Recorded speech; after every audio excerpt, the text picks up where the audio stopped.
خبريال د پښتونخوا ګرانو کتونکو یو طرف ته په ټوله نړۍ زمون خوږ هیواد پاکستان کې او په خصوصي توګه په خیبر پښتونخوا کې د کرونا وبا درېمه هوا داسې راخوره شوې ده او بل طرف ته په پیښور کې احتجاجونو او درنو دومره زور راوړی دی چې عام ولس یې په یو دوه کې حیران کړی دی.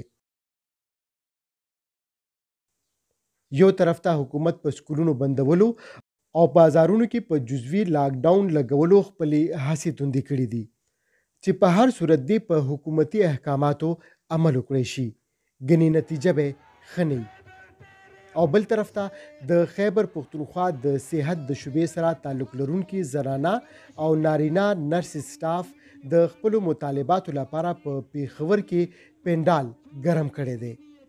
دا هغه خلک دي چې موږ ته په SOPs باندې د عمل کولو درس راکوي او په خپله یې SOPs د خپو لاندې کړي دي. د خیبر پښتونخوا د تعلیم صوبایي وزیر شهرام خان ترکي د وینا مطابق زموږ اوله ترجیح د ګلالو ماشومانو ژوند بچ کول دي او بیا د دوی مستقبل.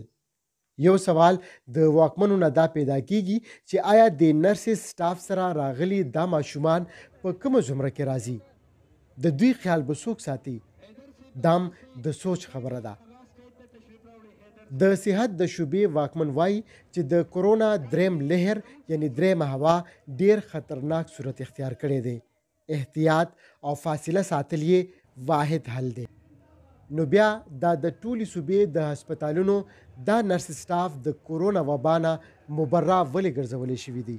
د دوی خلاف حکومت ولې قدم نه پورته کوي؟ او که حکومت په خپلو اوړو کې شګه ویني نو د دوی مطالبات ولې نه حل کیږي؟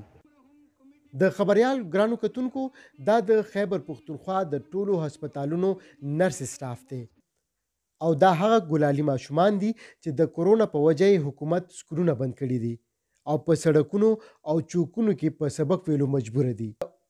که کرونا واقعي یو وبایي صورت اختیار کړی وي نو حکومت په درنه کوونکو او د احتجاج کوونکو خلاف کاروایی وکړي او که نه کوي نو بیا دې د سکولونو فیصله واپس واخلي.